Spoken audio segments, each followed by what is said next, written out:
សួស្តីពុកម៉ែបងប្អូនទាំងអស់គ្នាបាទថ្ងៃនេះខ្ញុំសូមបង្ហាញពុកម៉ែបងប្អូនពីដើមឈើខ្លឹមមួយប្រភេទបងប្អូនអានេះគឺវាប្រភេទ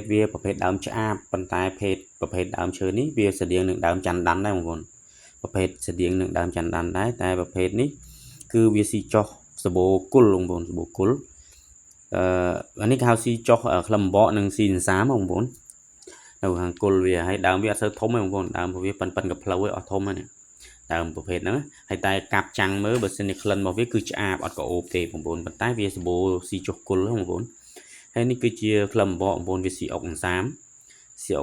ហើយឈើនេះជាប្រភេទឈើដាំបងប្អូនប្រភេទឈើដាំទេប៉ុន្តែគ្រាន់ថាវាស៊ីធម្មជាតិវាស៊ីអុកអង្សាមអានេះបើទៅវាដុះនៅក្នុងព្រៃក៏វានៅតែស៊ីលក្ខណៈតែស៊ីធម្មជាតិបងប្អូនវាស៊ីអុកអង្សាម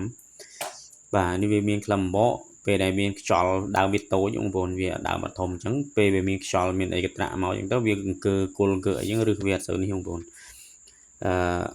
ពេលវាអង្គើគុលអង្គើអីអញ្ចឹងទៅវាលលាត់ពេលថាលលាត់សបកលលាត់អីទៅវាកើតជាក្លឹមបកបងប្អូនហើយសន្សាមក៏វាស៊ីដែរវានេះបងប្អូននេះអាគុលសសដែលយើងចាំងវាឬវាហ្នឹងយើងចាំងទៅឃើញមានស្រមោលខ្មៅហ្នឹងគេហៅសន្សាមបងប្អូនហើយសម្រាប់ដើមនេះគឺជាដើមធម្មជាតិបងប្អូននិយាយអញ្ចឹងវានៅធម្មជាតិមែន